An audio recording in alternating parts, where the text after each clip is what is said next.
Live from the Ball State News Center, this is NewsLink Indiana in high definition. Good evening and welcome to NewsLink Indiana. I'm Cameron DeBlasio. And I'm Esther Sarah Bauer. Thank you for joining us. The Director of Testing and Certification at the United States Election Assistance Commission spoke to students and faculty earlier today about the security and accuracy of their vote. NewsLink Indiana reporter Brittany Ehrman is live in the newsroom with more. Brittany? That's right, Esther. Now, Brian Hancock works with overseeing efforts to test and certify voting booths. Now, he gave this presentation due to the fact that some people in Muncie are a little worried that their vote might be altered after they leave the voting booth. Recent comments from Donald Trump at a rally in Arizona, and I'm afraid the election's going to be rigged, I have to be honest, have some questioning the security and accuracy of their vote. Muncie residents lined up at Delaware County Clerk's office today to pick a candidate, and Thomas DeWee says even though he voted, he's worried election officials manipulate the votes cast. The votes that really matter is the people who've got money, so us little people, I don't think really the votes matter, so they probably don't actually get there. On the other hand, Kent Stoller voted and says he has nothing to worry about. I feel confident. It's accurate. I hope. Either way, computer science professor Jay Baga tests and certifies voting machines for the Indiana Election Division and says it is highly unlikely for a rigged election. These voting machines are in each of the 92 counties, and there's over 12,000 of those voting machine units, and these are not connected to internet, and they report their results separately to each county's headquarters, and then those results are put together. So it'll be very hard to get into each machine to try to rig them. Baga stressed the rumors about voter fraud should not be the reason why people choose not to exercise their right. I think people should feel comfortable in knowing that there are a lot of people at the federal level and at the state level working very hard to ensure that this election process goes smoothly and it's tested very well.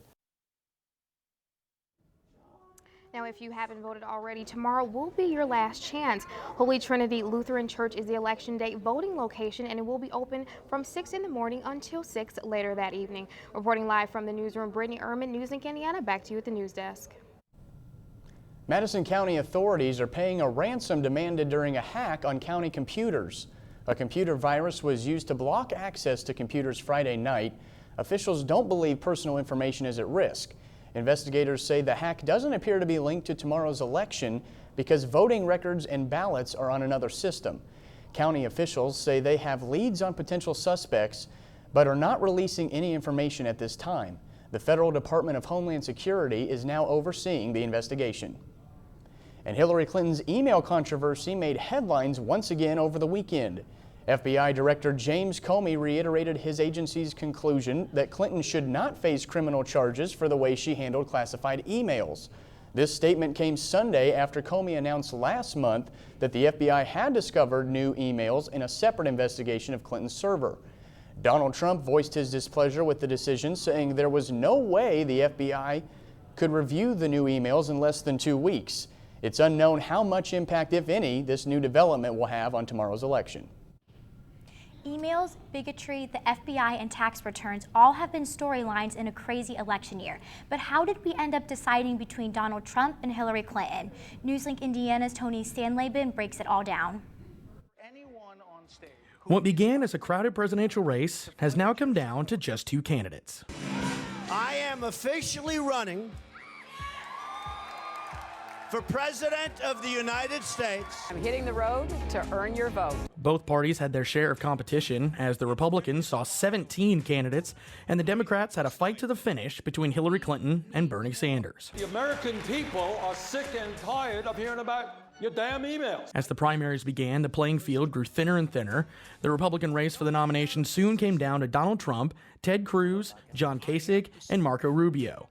But after Trump won Rubio's home state of Florida, the senator called it quits. It is not God's plan that I be president in 2016. Trump then had Cruz and Kasich to defeat to secure the Republican nomination, and of all states, it was Indiana that seemed to seal the deal. We're going to make America greater than ever before. I love you, Indiana. Thank you for all your help. After Trump's victory in the Hoosier state, Kasich and Cruz suspended their campaigns, paving the way for Trump to be the Republican nominee. On the Democratic side, Bernie Sanders continued his campaign through the rest of the primary season before conceding to and endorsing Hillary Clinton as the party's candidate. I intend to do everything I can to make certain she will be the next president. From there, it was running mate time. Donald Trump selected Indiana Governor Mike Pence to join his ticket, citing his experience both in Congress and as an executive. Clinton, meanwhile, touted Senator Tim Kaine from Virginia. Now, after some heated debates, Why won't he release his tax returns? When she said deplorables, she meant it. not to mention email and locker room talk controversies, all eyes turn to the polls as Election Day is now less than 24 hours away. Tony Sandlaben, NewsLink, Indiana. In the latest Bloomberg poll, Hillary Clinton has a slight edge over Donald Trump. Polls open tomorrow morning at 6 across the country. Well, this election year is a monumental one for women, with Hillary Clinton being the first female nominee for a major party in U.S. history, and college-aged women being the swing vote. NewsLink Indiana's Kelsey Anderson has more. It's been a year for women and then some. Some are urging that white college-educated women are the biggest swing vote in this year's election. Today, 2 Ball State students explained who they're voting for and why. Hillary stands for literally everything I believe in compared to Trump. She stands for women's rights, and she stands up for children and minorities. She believes in Black Lives Matter, as do I. And Trump is none of those things. He can say that he is, but he's not. And Hillary is just, she's the candidate for me. I support Donald Trump because, for the most part, everything that he stands for is stuff that I stand for, such as him supporting our troops, supporting jobs, rebuilding our economy. That's just a few things that I believe in. Both women voted for the candidate that they see best fit. And although they disagree on the matter, they still support each other's decision. Support women, so I'm going to support her in what she thinks is right, but I want her to realize that this doesn't only affect her, but also her future children and her friends.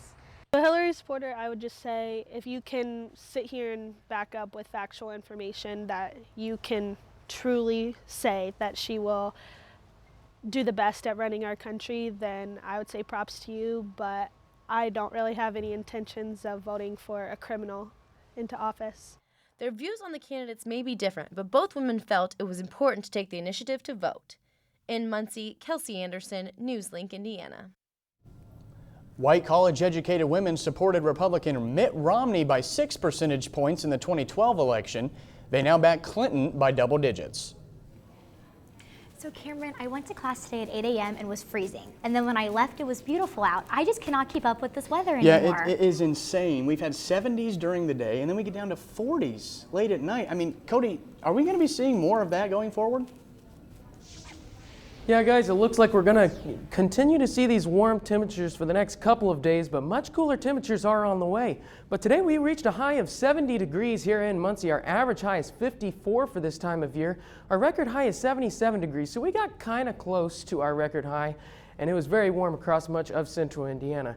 Coming up in my forecast, I'll have the Election Day forecast, when our next chance for rain will enter into central Indiana, and when temperatures will get down into the 40s for highs, all coming up in just a few minutes. All right, thanks, Cody. Coming up, find out where you can go on campus to relax and de-stress. And BSU's Ball Bearings magazine hit the stand today. We'll have all the details up next.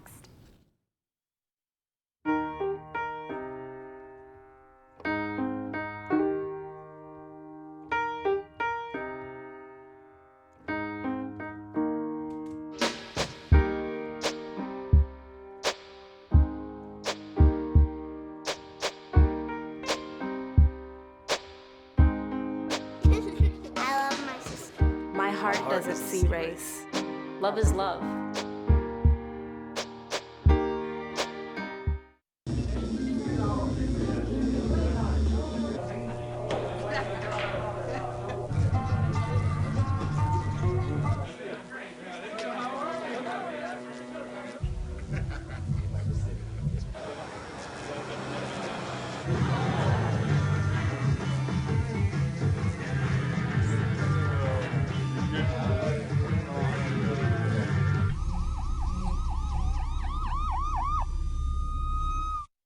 So I've come up with a family emergency plan. Great.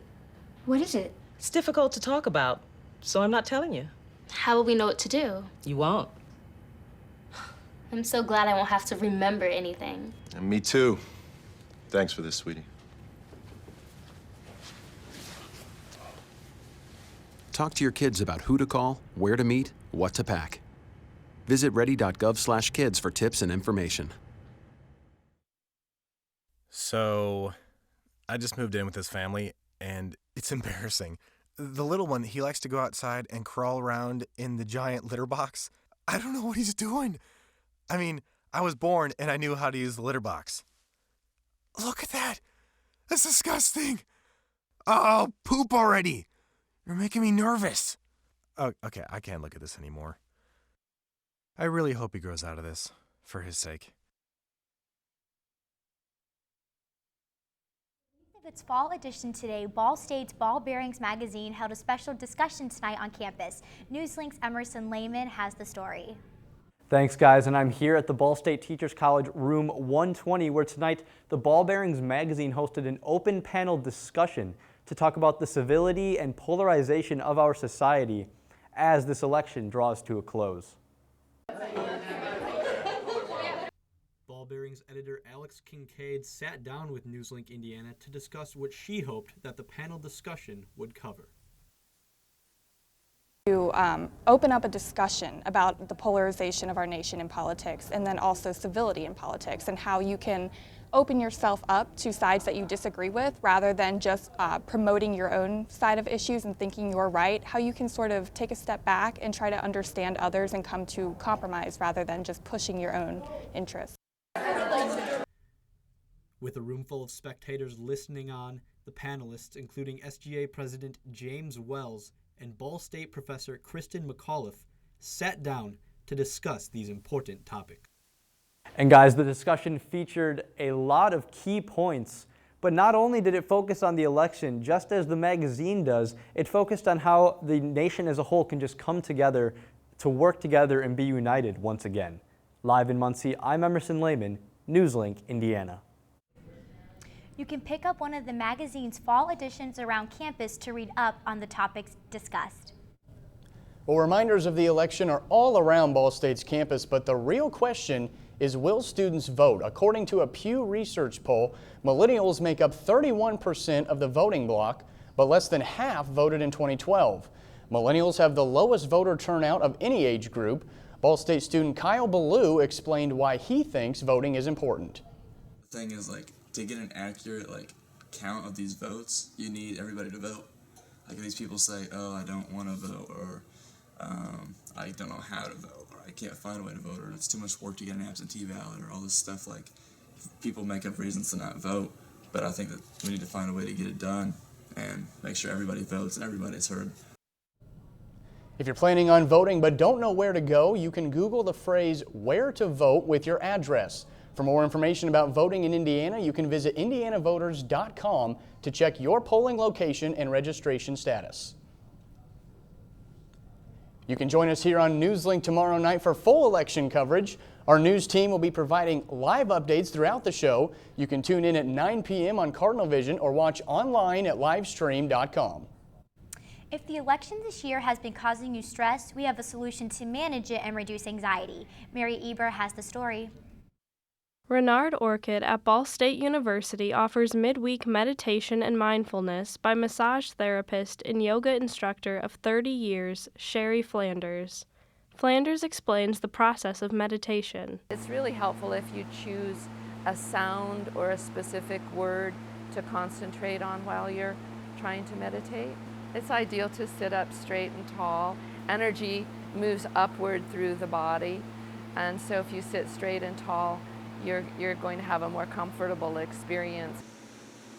Many people are skeptical when they hear the word meditation, but it really isn't restricted to a specific religion. Sherry Flanders says the scientific ideology is that we're training our brain to focus. If you're set up to a computer, the brain waves will be sort of scattered, up high, down low, and this is when we're in a chaotic state, and when we meditate, it's very even. Flanders says meditation lowers blood pressure, hypertension, and reduces general anxiety symptoms. We live in a culture that's full of tension and anxiety, and so most people are always running on a sort of hyperadrenaline state because there's always stuff going on in our lives because we're human beings, in our personal lives and also in the news, of course. So we learn to calm our own mind and our own physiology.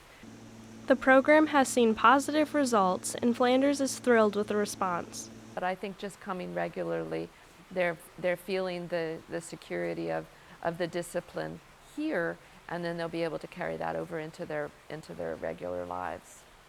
In Muncie, Mary Eber, NewsLink, Indiana. The meditation takes place in Reinhardt Orchid Greenhouse on Tuesdays at 3:30 p.m. from now through December 15th. Fall-like temperatures could be on the way this week. We'll have your full weather forecast when we return. Can you help me with this? My new dad teaches me all kinds of stuff. Sure. He helps me with homework. That would be 3.6795. Thanks. Yep. He helps me with my decision making. I wouldn't use this one. Ever. And he's even teaching me how to drive. And that's why cars have bumpers. I'm learning so much. You don't have to be perfect to be a perfect parent. Thousands of kids in foster care will take you just as you are.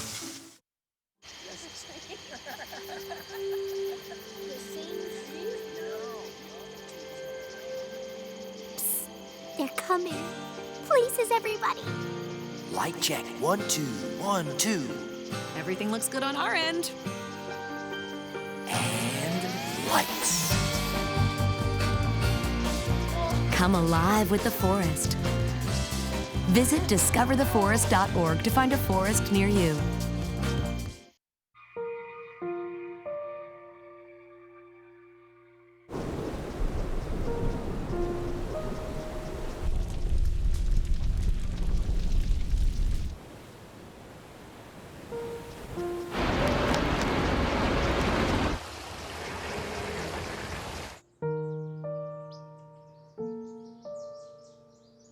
Don't wait.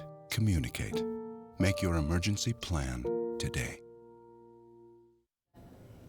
Welcome back. So Esther, we've talked about those 70-degree temperatures, but you have to wonder, it is November. So, I mean, those colder temperatures have to be on the way, right? I sure hope so. Cody, when is November going to come to stay?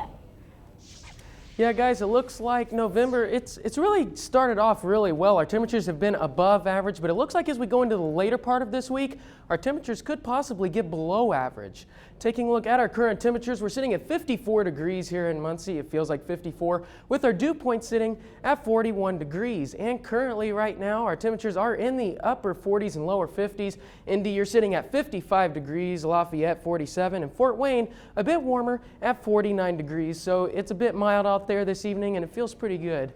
Taking a look at the last 3 hours on radar, you will see we have some rain showers across much of the Midwest, and we even have some frost advisories and freeze watches in effect for much of the high plains. And even as we shift and take a look at the East Coast, you will see we even have some of those same watches for you guys out there as well. But as we zoom in here a little bit closer to home, you will see we do have some cloud cover beginning to fill in, and we are tracking our next cold front, which is bringing rain showers into Illinois, and we may begin to see those as early as tomorrow afternoon. But for tonight, we're going to see mostly clear skies with our low coming down to 47 degrees with those winds out of the south-southwest at 5 miles per hour.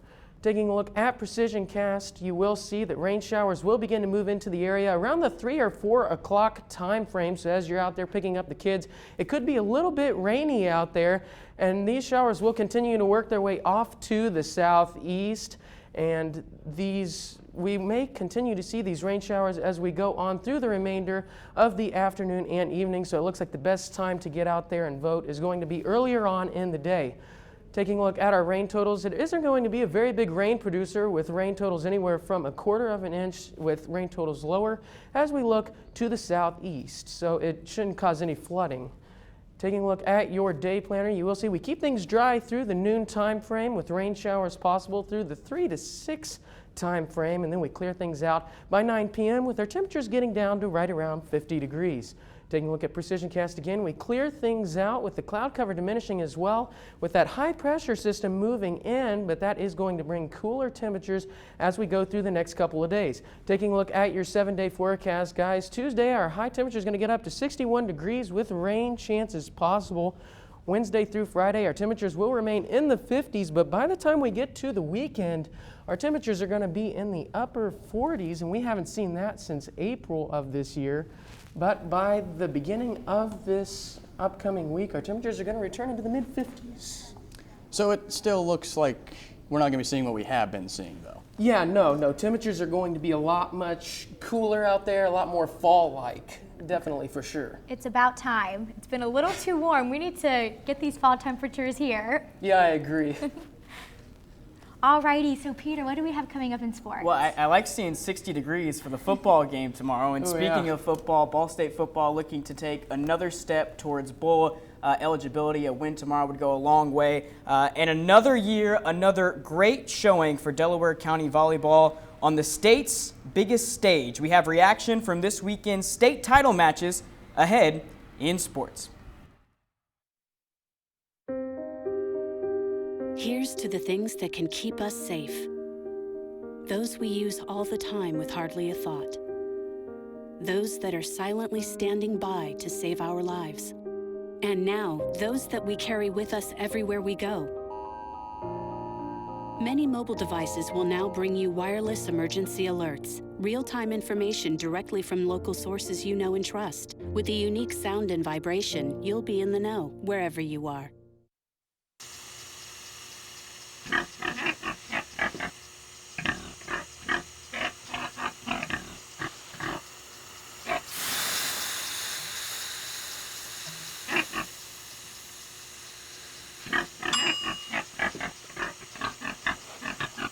Cook foods to the right temperature using a food thermometer. 3,000 Americans will die from food poisoning this year. Keep your family safer. Check your steps at foodsafety.gov. So, I got this new family, and I don't know what it is about this one, but she can't seem to put down that toy all day long. Tap, tap, tap, tap. Oh, and she even talks to it. She talks to that more than she talks to him. What's up, bro? Nice shirt. Who's she talking to? Her mom? She talks to her mom a lot. You wanted to be a teacher when you were little, but things changed. Teaching didn't seem that cool anymore, so you decided to become something else. But what would your 12-year-old self say? Amazing things are happening in teaching, so it's time to put it back on your list. Don't try to convince yourself otherwise. You had it right the first time.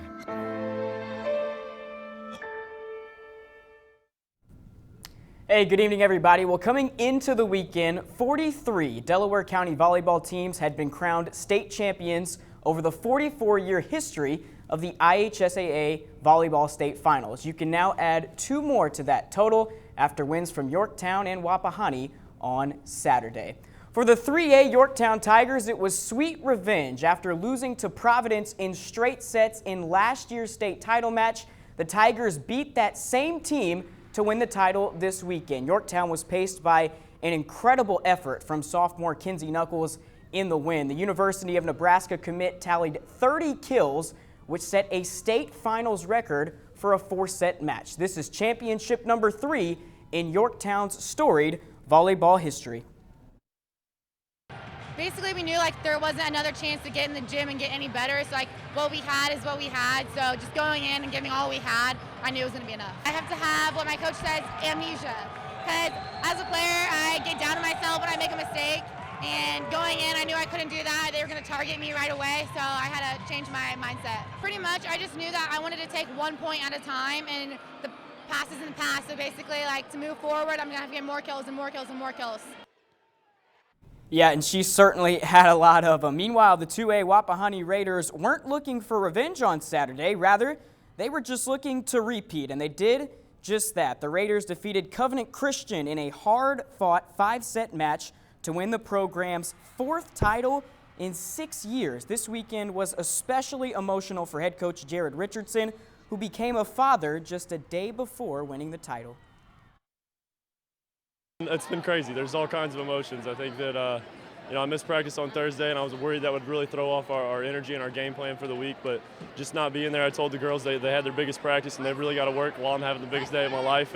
And my assistant coaches did a great job keeping them focused and keeping them on point. And then, yesterday at the banquet, I just told the kids that we're a family, and that even though I just started my real family, it's always been them until now, and that my whole life with this volleyball team has been nothing about family, and that's what my life is family and volleyball. Yeah, great stuff from Coach Richardson. Congrats to both of those schools on their state titles. Meanwhile, the Ball State football team is gearing up for its final home game of the season. The Cardinals will welcome Eastern Michigan to town for some midweek action tomorrow night.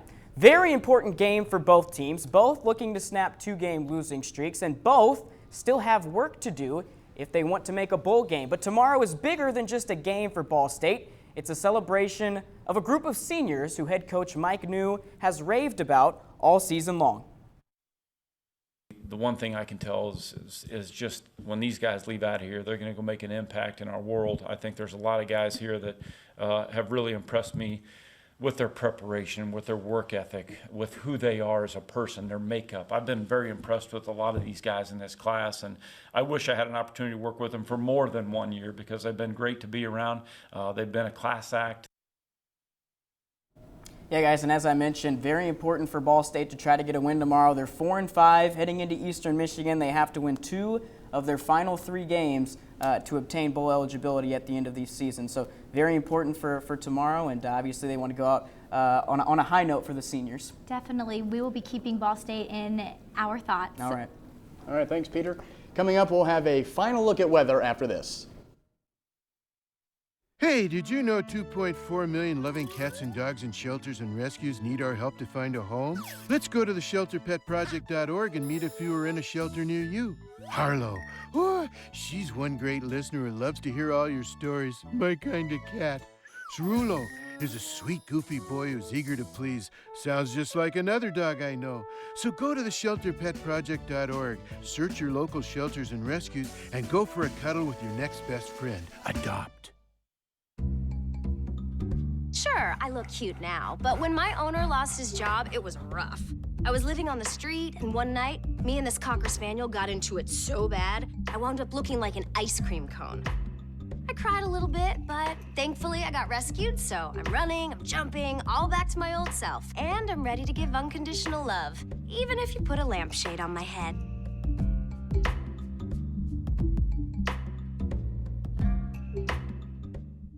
There's one thing you can never have sex without.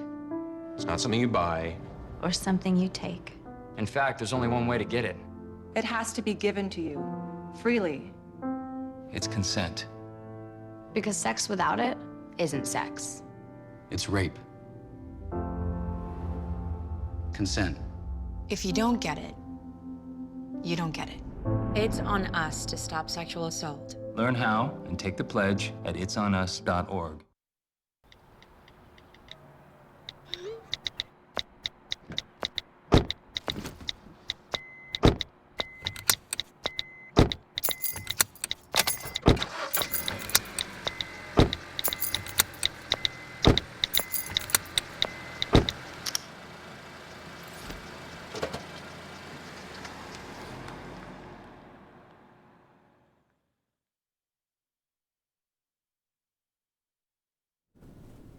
Welcome back. Final look at weather, Cody.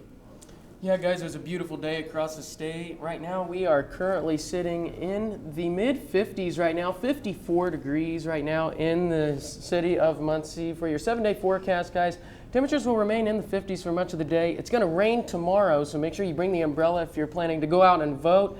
And for your Friday, it's Veterans Day, so make sure you get out there and you thank all those who have served for this wonderful country. All right, thank you very much, Cody. That's all tonight for NewsLink Indiana. Be sure to watch tomorrow night for our election coverage. It starts at 9 right here on Cardinal Vision. And before the show, be sure to check in with us on Facebook. We'll be live behind the scenes as the show comes together. Have a great night.